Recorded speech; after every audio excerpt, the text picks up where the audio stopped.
Hello, the book that I'm going to review today is The North Water by Ian McGuire.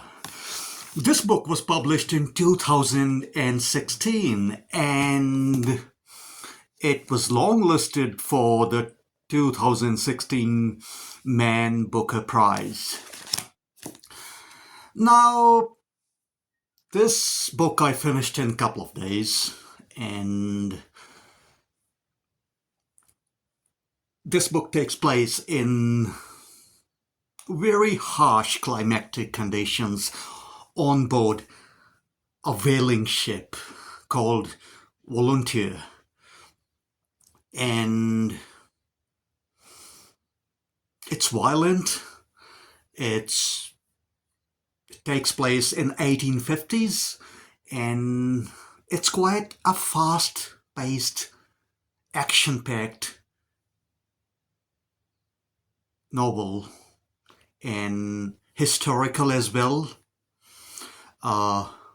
Whaling ship.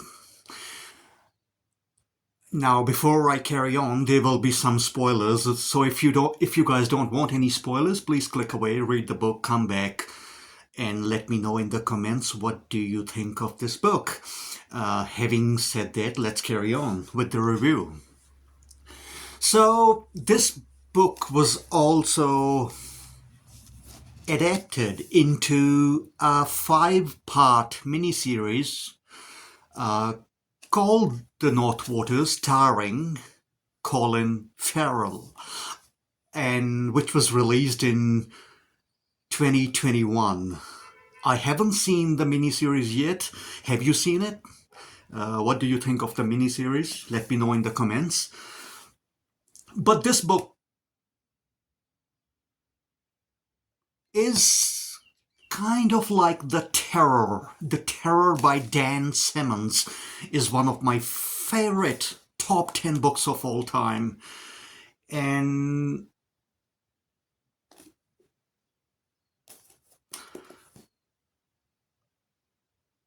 it's similar to that book in many respects, the climactic, harsh climate, a ship, and all these violent things happening on the ship. But in this book, we have a reluctant hero called Patrick Sumner, who's a surgeon and who served in the British Army. And he's a disgraced British Army surgeon. And he took part in the siege of Delhi, and he was disgraced and because of the machinations of his senior army officers. And he comes back to England and he finds a job on this whaling ship. He is not exactly a likable guy, but compared to the rest of the fucks on this ship, he is the moral center of this book, and he is the hero of this book. And we have one of the nastiest psychopaths ever committed to page as the villain in this book, and his name is Henry Drax. In the TV series, Henry Drax is played by Colin Farrell. So I would like to watch that TV series and check out how Colin Farrell plays him, because Colin Farrell, as you know, played Alexander the Great in the 2000s movie. He was kind of good in that, and he's a good actor. And he was good in Bruges, which is like darkly comic action thriller movie starring Colin Farrell, Brendan Gleeson, and my favorite actor Ralph Fiennes. Good movie in Bruges. If you haven't checked that out, check it out. It's a cool movie. But I'm gonna read what's written, a little blurb at the back. It says, "A ship sets sail with a killer on board. 1859. a man joins a whaling ship bound for the Arctic Circle.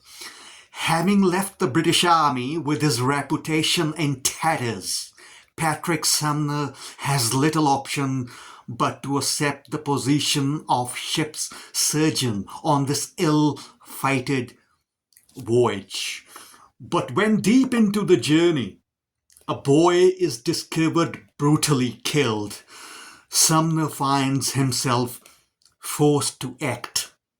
He soon learns he faces an evil even greater than he had encountered at the seas of Delhi, in the shape of Henry Drax, harpooner, murderer, monster. As the true purpose of the ship's expedition becomes clear and despair descends upon the crew, the confrontation between Sumner and Drax will play out in the terrible darkness of the Arctic winter. Okay, so we have this reluctant hero, Patrick Sumner, the surgeon of the ship, who is the moral center of the ship, and we have the brutish, nastiest psychopath ever committed to a novel in the name of Henry Drax. Now this ship sets sails to catch whales. It's a whaling ship, 1859, leaves the British Isles and goes to the North Waters, towards the Arctic, towards Canadian waters, and we find out that Henry Drax is a psychopath, and he is a murderer, and he's also a rapist, and he rapes and kills a young cabin boy. And that's how the story starts to unfold. And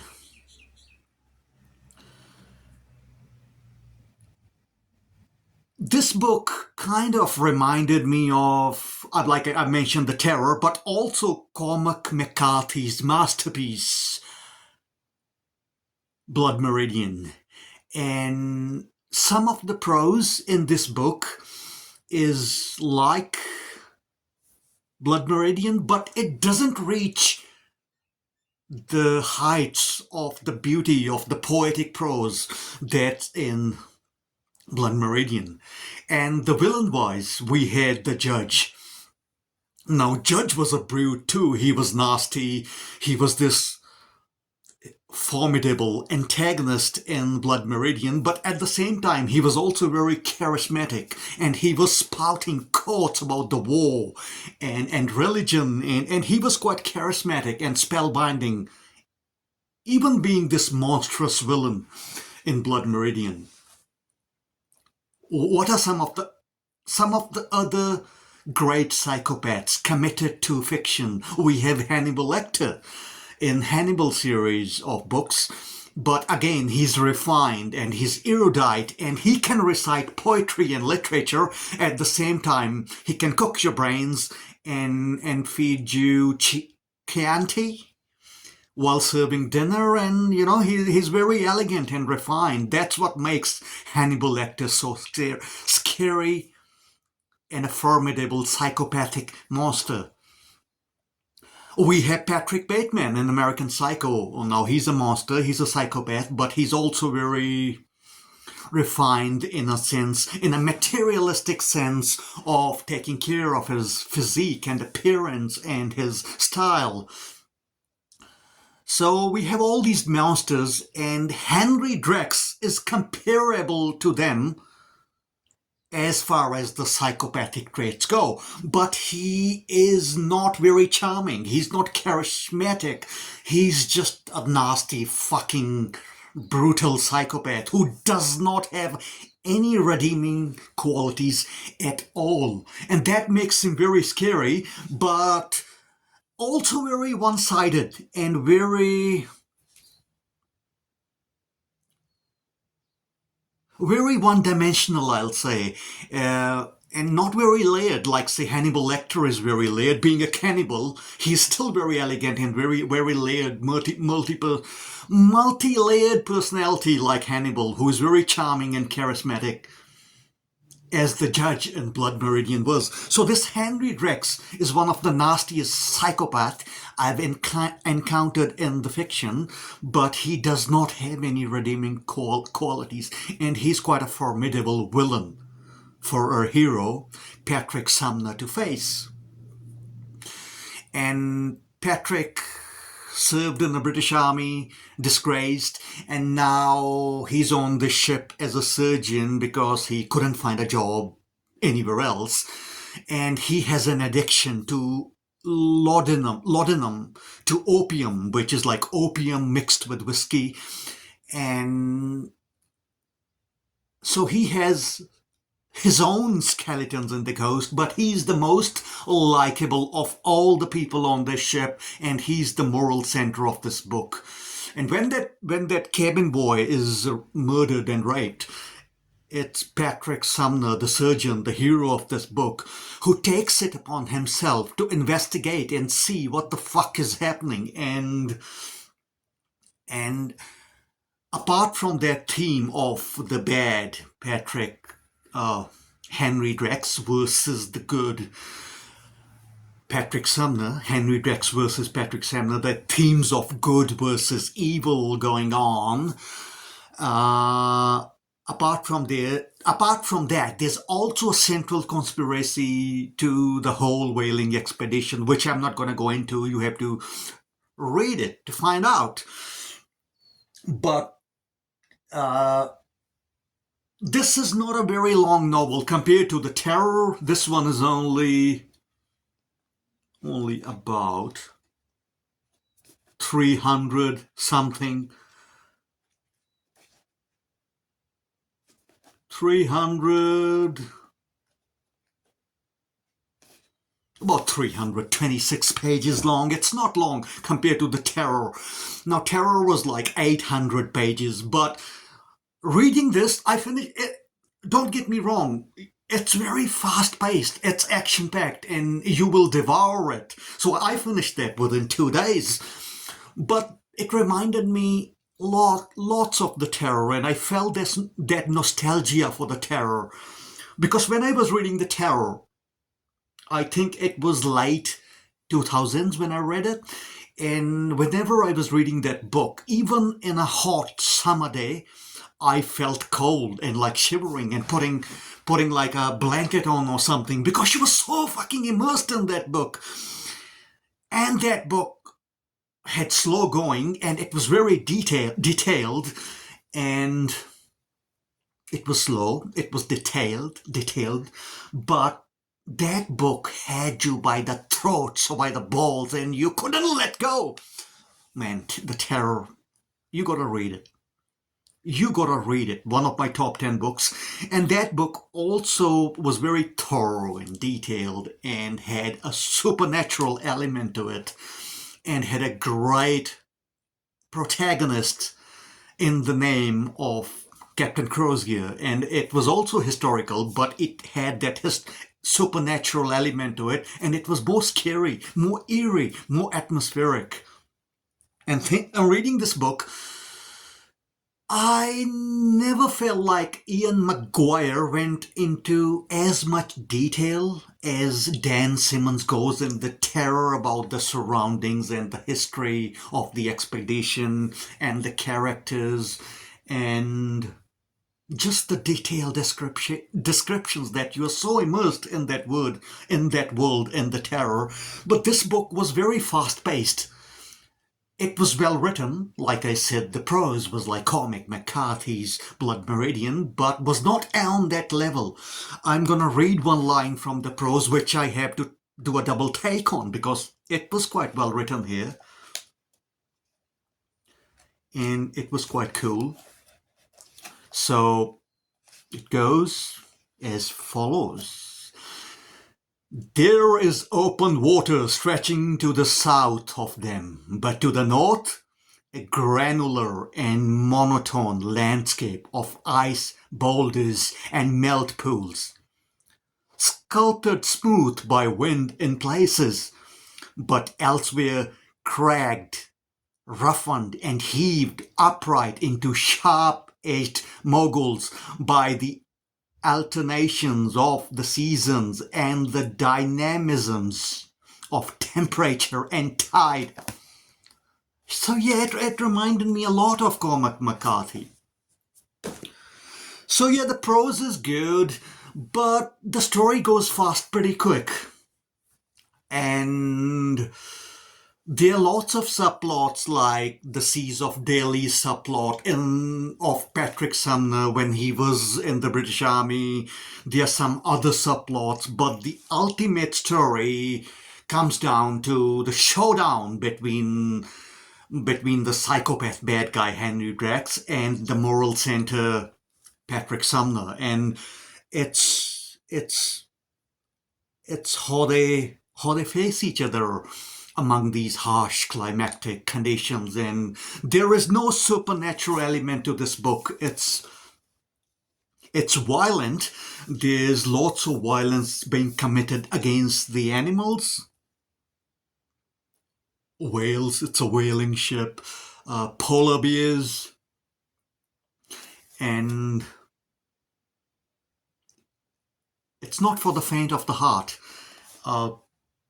Murder, rape, a psychopathic fucking nasty bad guy, and it's not for faint of the heart. The opening scene of this book is pretty brutal, and you'll get a taste from that nasty opening rape murder scene that Henry Drax, the evil bad guy, does in the opening scene, that how this book's gonna play out. But you just can't stop reading because it's the battle of the wits, and it's the showdown between the good guy and the bad guy in this book, and it's pretty well written.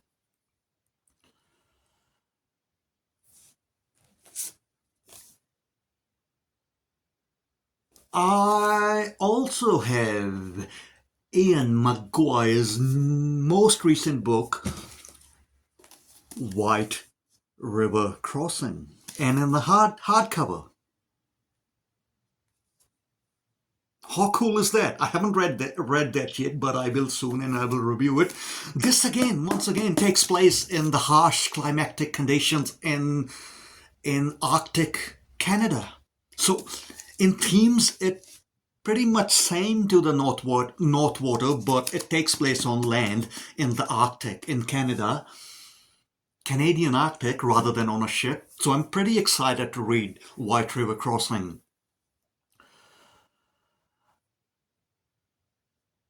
Also in the North Water,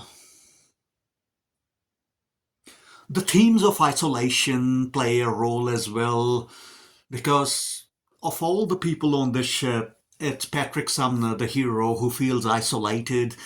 He's more refined than all the brutes on the ship and all the savages. He is the moral center of this book. But there's another book which I will compare this to, which I recently reviewed on my channel, Dark Matter. Now, Dark Matter... I forgot the author's name.